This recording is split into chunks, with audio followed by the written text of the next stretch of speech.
Bismillah, sekarang kita lanjutkan pertemuan keempat mengenai sistem periodik unsur ya. Sebelum masuk ke penjelasan sistem periodik unsur, kita belajar dulu tentang sifat-sifat sejarah perkembangan sistem periodik.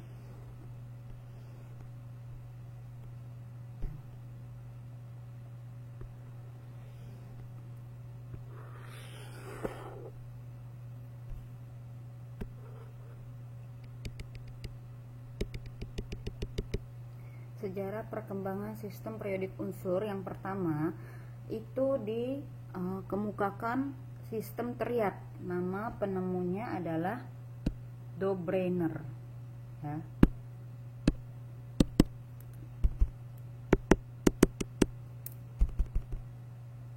Nama penemunya Dobreiner. Sistem periodiknya disebut sistem triad. Kenapa triad? Karena unsur disusun menjadi tiga-tiga yang mempunyai persamaan sifat, disusun tiga-tiga. Nah, nanti massa unsur yang ada di tengah akan sama dengan massa rata-rata unsur yang lainnya. Nah, contohnya nih ada penyusunan unsur Li, Na sama K. Li massanya sekian, Na si K sekian. Nah, maka massa si Na berapa? Massa si Na rata-rata dari massa si Li ditambah massa si K dibagi 2. Itu massa Na sekitar 23. Di sini 22,9 ya, hampir sama. Terus pengelompokan unsur 33, contohnya di sini Ca, Sr dan Ba. Di mana massa Sr didapat dari massa Ca ditambah massa Ba dibagi 2, diperolehlah 88,5. Nih, hampir sama ya, 87,62, begitu seterusnya. Ini disebut sistem triad, dikemukakan oleh Dobreiner. Nah, sejarah pengelompokan sistem periodik kedua yaitu disusun dengan sistem oktav, dikemukakan oleh Newlands. Nah, di sini udah diketahui oktav ya, udah sering kita dengar.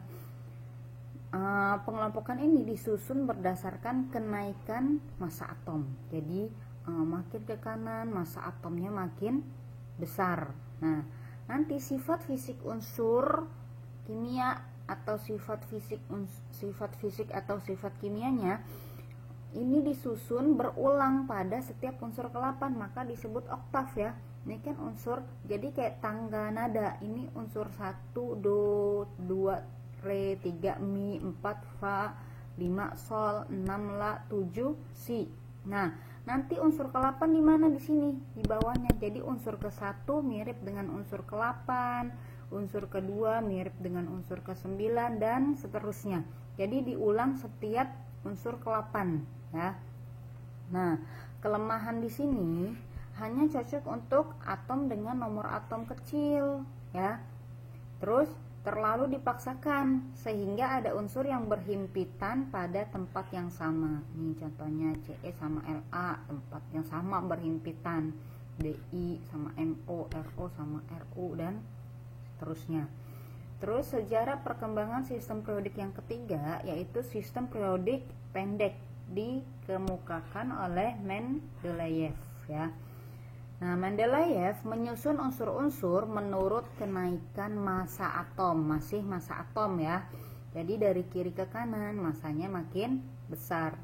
Nanti pengelompokan unsur lajur vertikal dia berdasarkan kemiripan sifat kimia dan fisika ya.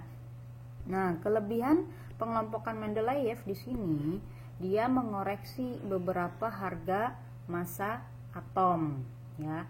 Yang dia koreksi itu Be13 menjadi Be9 sini ya. Terus ada U yang tadinya 120 massanya jadi U240 ya. Nah, nanti kelebihannya lagi dia bisa mempertahankan kemiripan sifat ya. Terus beberapa unsur ditukar tempatnya ya. Misalnya Te ditempatkan sebelum I. Ya, di sini Te ditempatkan sebelum I.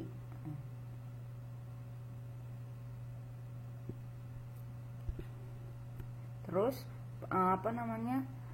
kelebihan selanjutnya, disediakan tempat kosong untuk unsur yang belum ditemukan.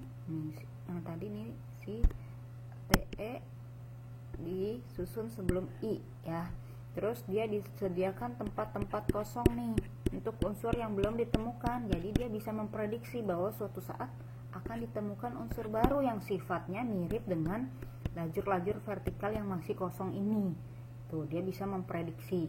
Terus tapi ada juga kelemahannya. Kelemahan si Mendeleev, beberapa unsur yang sifatnya berlainan terletak dalam lajur vertikal.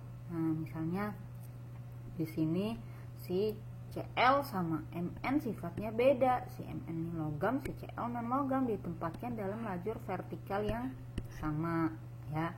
FeCONI ini ditempatkan dalam lajur yang sama dengan Ru, Rh, Pd dan selainnya ya. Terus apalagi kelemahannya, ada beberapa unsur ditempatkan pada tempat yang sama, jadi pada kolom yang sama ya. Contohnya ini tadi FeCONI, Cu ditempatkan dalam satu kolom yang sama, harusnya kan satu kolom satu unsur ya.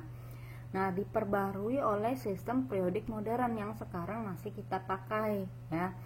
Sistem periodik modern ini disusun berdasarkan kenaikan nomor atom dan kemiripan sifat.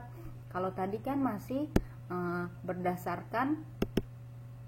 berdasarkan kenaikan massa atom. Kalau sekarang udah nomor atom ya. Nah, nanti lajur vertikal disebut golongan. Ini disusun berdasarkan kemiripan sifat ya. Lajur horizontal yang mendatar itu disebut periode ya, disusun berdasarkan kenaikan nomor atom. Nanti golongan utama ini terdiri dari golongan A. Golongan A yang mana aja nih? Ini 1A, ini 2A, loncat ke sini. Ini 3A, 4A, 5A, 6A, 7A, 8A. Ya, ini disebut golongan utama atau golongan A dari 1 sampai 8. Terus ada juga disebut golongan transisi, yang mana yang ini? Ini disebut golongan B. Ini golongan B, ini golongan A tadi ya. Ini B disebut transisi. Nanti ada transisi luar yang ini, yang di sini ya. Terus ada transisi dalam yang di bawah sini. Nah, nanti saya jelasin sistem periodik modern lebih detail lagi ya. Sekarang kita masuk ke sistem periodik modern. Kalau tadi kan masih sejarah perkembangan sistem periodik. Sekarang kita masuk ke sistem periodik modern. Ada yang disebut golongan tadi ya. Golongan ini lajur vertikal dari atas ke bawah ya. Nih ada dari 1A, golongannya 2A. Ini golongan ditulisnya angka Romawi ya. 1A, 2A, 1A disebut golongan alkali. Apa aja unsurnya ini biasanya harus dihafal ini. Dari SMA kelas 10 ini udah harus hafal. Minimal golongan A. 1A disebut golongan alkali. Apa aja ada. Cara ngafalnya biasanya dibikin jembatan keledainya supaya gampang. Singkatan-singkatan yang mudah diingat. Contohnya 1A misalnya ada yang menyingkat hari libur nasional kita Rabu, Kamis, Friday. H helium, H hidrogen, Li, Na, K, Rb, Cs, Fr ya. Ini satu golongan sifatnya sama semua nih, logam. 2A disebut logam alkali tanah. Alkali tanah apa aja disingkatnya? Ada yang nyingkat beli, mangga, campur, serikaya, bagi, rata. Be, Mg, Ca, Sr, Ba, Ra. Ini golongan 2A atau golongan alkali tanah. Nah, 3A nya loncat ke sini. Ini 3A disebut golongan boron ya, boron aluminium. Ada apa aja? Singkatnya Bang Ali, ganteng, Ina, terlena. Nah, BALGAINTL ya. Terus ada lagi golongan 4A. 4A apa aja? Disebut golongan karbon. Tuh singkatannya terserah mau bikin singkatan apa aja, yang penting harus hafal ya. cara singkat geser Sunan Prabu. CASIGESNPB. 5A apa aja disebut golongan nitrogen? Ada ada N ya, singkatnya gini: nangka, peni, asam, sebab, basi ya. NPASSBNI ya, ini golongan 5A. Selanjutnya golongan 6A disebut golongan oksigen. Secara singkatnya, orang Sunda senang teh poci. Ini maaf nih, bukan PB, ini PO ya, poci nih. Oh ya, ini PO nih. Ini PO ya, bukan PB. Orang Sunda senang teh poci. Nah, O oksigen, S sulfur, selenium, telenium, plumbum ya. Golongan 7A disebut golongan, maaf ini bukan hidrogen nih, golongan fluorin karena depannya F ya. Ini bukan hidrogen ya, salah ya. Hidrogen tadi di golongan 1A. 7A apa aja? Cara singkatnya, film Charles Bronson, Idaman Ati ya, FCLBRIAT. Nah, terakhir golongan 8A disebut golongan gas mulia karena semuanya berwujud gas ya. Cara singkatnya, heboh negara Arab karena serangan ranjau. XE serangan, bukan SE ya. Kalau SE tadi di sini. Kalau XE tadi nih di nomor 34. Kalau ini XE agak maksa ya. Helium, NHE, neon Ne, AR argon, KR krypton, Xe xenon, Rn radon ya. Ini golongan A.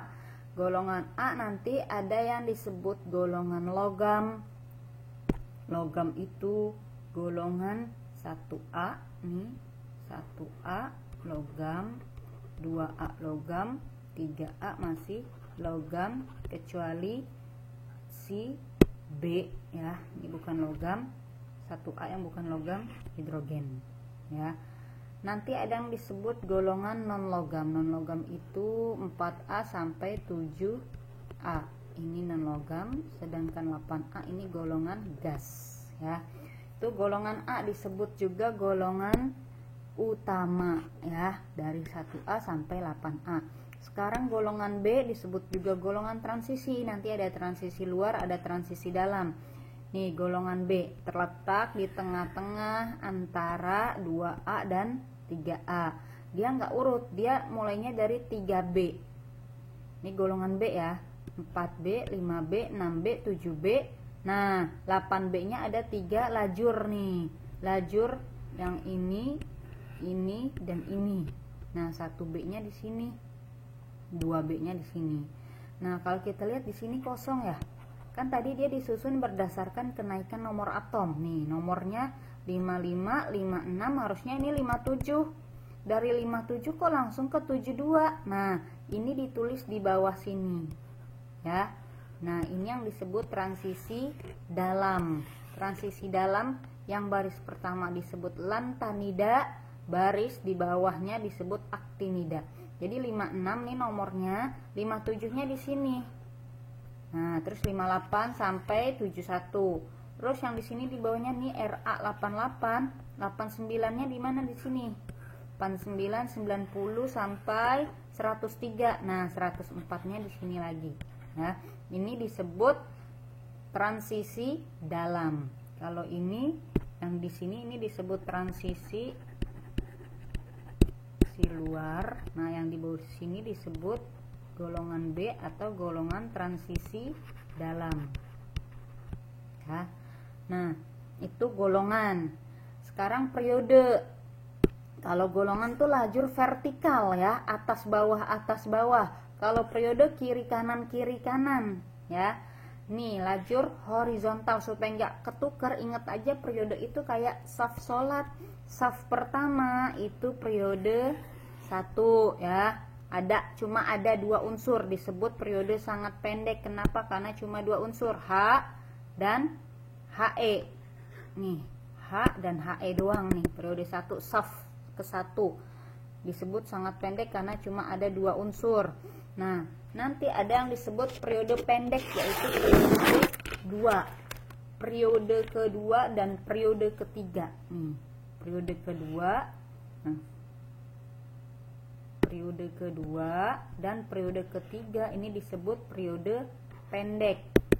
Ya. Kenapa? Karena cuma kalau dijumlah jumlahnya 8 unsur. Ada 8 unsur doang, yaitu periode kedua dan periode ketiga. Saf sholat kedua, saf sholat ketiga ya ibaratnya. Terus ada yang disebut periode panjang. Periode panjang ini periode ke-4 dan periode ke-5 nih. Nah, kenapa disebut periode panjang? Karena terdiri atas 18 unsur. Kalau kita hitung dari kiri ke kanan, ini dari sini ke sini, nanti jumlahnya ada 18 unsur ya. Ini disebut periode panjang. Ini periode keempat dan ke-5, saf sholat keempat dan saf sholat ke-5. Nah, nanti ada yang disebut periode sangat panjang. Periode sangat panjang ini ada di periode 6 ya, periode 6 nih, periode 6, dan sebenarnya ini udah masuk periode 7 ya. Nanti periode yang belum lengkap ini periode 7. Periode 6 sangat panjang. Kenapa? Karena ini nih, yang tadi lantanidanya kan dihitung ke bawah lagi jadi tambah banyak. Jadi dia nanti totalnya ada 32 unsur ya. Dihitung nih dari 55, 56, 57 nya ke bawah sini tadi ya. 57, 59 sampai 71, tambahin lagi nih 72 sampai 86. Nanti totalnya ada 32. Terus ada yang disebut periode belum lengkap, periode 7 di sini ya, belum ada massa atomnya, belum ditemukan. Itu disebut periode 7. Ini tentang sifat-sifat periode, bukan sifat-sifat, tentang deskripsi sistem periodik modern ya. Nanti ada sifat-sifatnya. Sifat-sifat periodik modern apa aja? Yang pertama ada yang disebut jari-jari atom. Jari-jari atom ya kayak macam jari-jari sepeda gitu, jari-jari roda motor ya. Itu jarak dari inti atom sampai kulit terluarnya ya.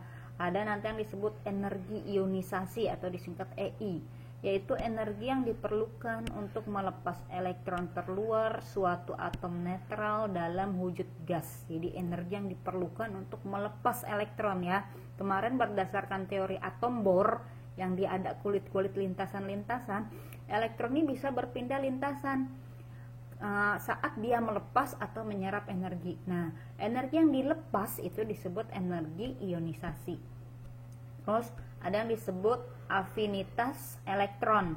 Ini besarnya energi yang terlibat jika suatu atom netral berwujud gas menangkap sebuah elektron. Nah, ketika dia menangkap elektron, nah itu energi yang terlibat di situ disebut afinitas elektron. Ada juga yang disebut keelektronegatifan, kemampuan atau kecenderungan suatu atom untuk menerima elektron. Ketika dia menerima elektron, dia bermuatan negatif. Ketika dia melepas elektron, dia bermuatan positif. Nah, ini keelektronegatifan berarti kemampuan untuk menerima elektron atau membentuk ion negatif ya. Nanti ada lagi sifat titik didih dan titik leleh. Terus sifat logam dan non-logam. Tadi logam ini golongan 1A, 2A, dan 3A untuk golongan utamanya. Terus non-logamnya 4A sampai 7A ya. Gasnya 8A. Nah, sedangkan golongan B ini semuanya dia masuk logam. Ya, golongan transisi ini adalah golongan logam ya. Ini sifat-sifat periodik unsurnya. Sekarang kita masuk gimana cara menentukannya nih. Unsur-unsurnya, cara menentukan sifat periodik unsur dan contoh soalnya. Nih. Nanti supaya gampangnya saya bikinin seperti ini nih. Nih, dari ini tanda panah, ini tengah-tengah ya. Dari bawah ke atas dalam satu golongan, dari kiri ke kanan dalam satu periode, sifat-sifat yang depannya huruf vokal apa aja, energi ionisasi, afinitas elektron dan elektronegatifan sifatnya makin bertambah dari bawah ke atas atau dari kiri ke kanan. Sifat-sifat yang depannya huruf vokal ini makin bertambah besar. Berarti nanti energi ionisasi golongan 1A sama 8A besaran mana? Ya besaran 8A. Kan dari kiri ke kanan makin bertambah besar. Terus misalnya dalam satu golongan, misalnya golongan 1A, Li sama Na besaran mana energi ionisasinya? Ya makin ke atas makin besar. Berarti kan atasan Li dibanding Na, maka energi ionisasi Li lebih besar dibanding Na. Itu ya. Ini untuk sifat di kuadran yang ini, ya.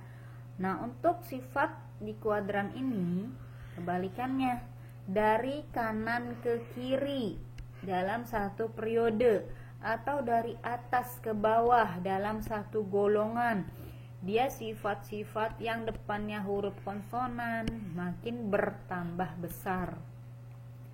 Huruf vokal tadi A, I, U, E, O, huruf konsonan berarti selain A, I, U, E, O. Nah, contohnya di sini jari-jari atom dan sifat logam.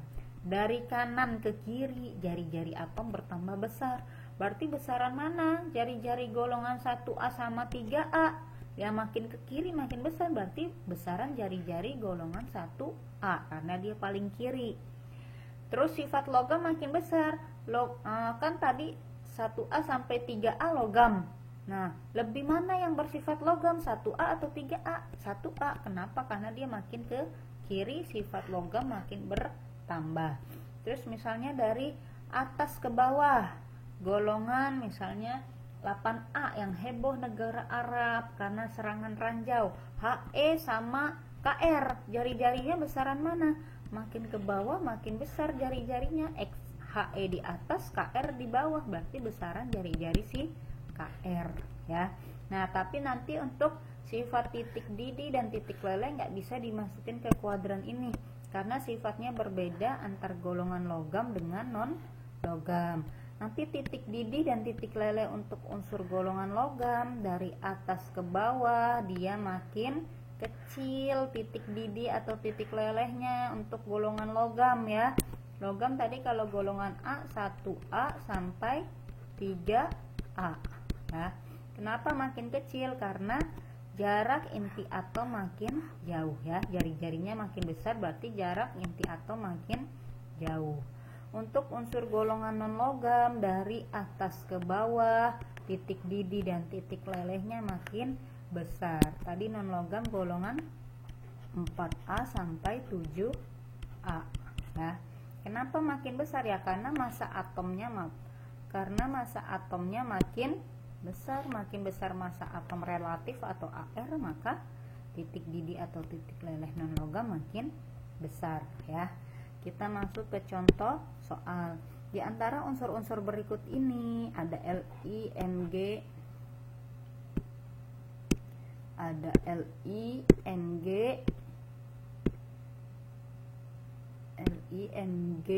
O, Cl, Ar, K, N, P, NeF.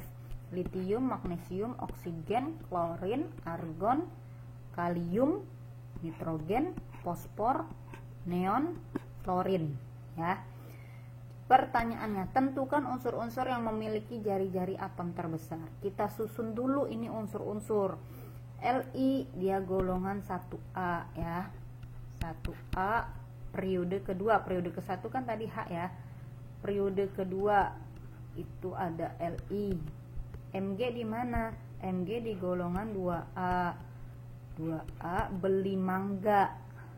Beli itu di 2A, mangga itu periode ke-3. Mg di sini periode ke-3. Terus ada K. Ini tadi kita tandain yang udah nih 1A. Terus siapa aja? Li, Mg 2A udah. 1A lagi si K. K ini periode hari libur nasional kita, periode 4, ya. Periode 3, periode 4 itu ada si K, golongan 1A. Terus golongan 3A ada enggak? Enggak ada. Golongan 4A, golongan 5, ya. Masuk ke golongan 5A, di sini ada siapa? 5A nangka peni asam sebab basi. Nangka golongan 5A periode kedua, dia sejajar si I ya. N nangka peni P fosfor periode ketiga. Nangka peni N sama P udah ya. Terus golongan O itu 6A. 6A orang Sunda senang teh poci, ini satu periode. Orang Sunda O golongan 6A periode 2. Sunda sulfur golongan 6 periode ketiga. Dan nih orang Sunda O sama OS nggak ada ya, S nggak ada nih. Oh udah, yang nggak ada tadi S nggak ada ya. Terus golongan 7A di sini ada Cl dan F. Film Charles Bronson, film periode 2 si F ya, periode sama O. Charles periode ketiga Cl. Jadi tadi Cl udah, F udah ya. Nah tinggal 8A. Nah di sini AR sama NE, heboh negara. Heboh itu periode 2, negara itu periode, heboh itu periode 1, NE neon itu periode 2 ya. Heboh negara Arab, AR argon periode ke-3 ya. Oh ya, nanti saya tambahin sedikit, nanti energi ionisasi ini kan dari kiri ke kanan makin bertambah besar ya. Harusnya kan golongan 8A yang paling besar karena dia paling kanan. Di energi ionisasi ya yang paling besar 8A. Tapi nanti di sifat afinitas dan keelektronegatifan 8A atau gas mulia nggak punya afinitas dan keelektronegatifan. Jadi nanti yang paling besar golongan 7A ya. Nah udah kita susun unsur-unsur yang diketahui tadi nih, yang ini ya. Yang ini udah kita susun tadi, unsur-unsur yang diketahui kita susun di sini ya.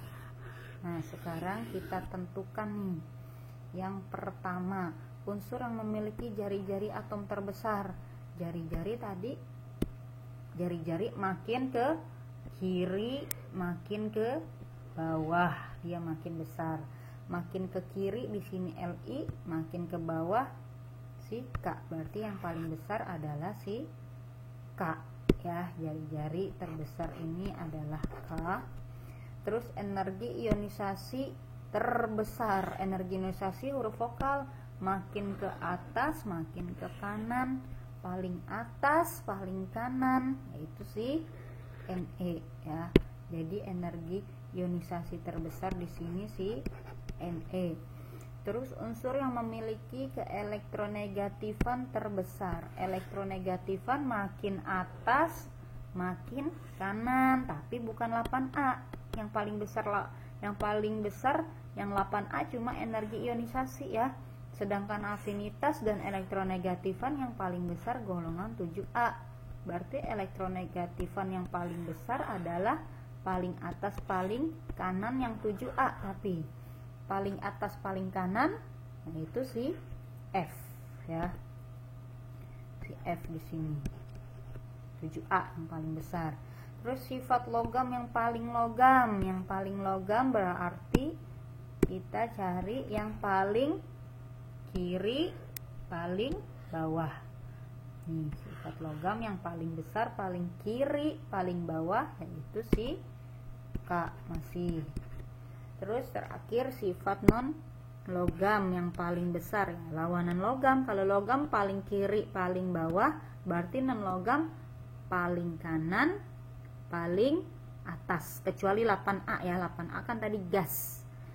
Paling kanan paling atas, paling kanan paling atas, berarti si F ya. Nah, selesai contoh soalnya. Kita cukupkan pertemuan ketiga sampai di sini. Insya Allah kita lanjutkan pertemuan berikutnya pekan depan.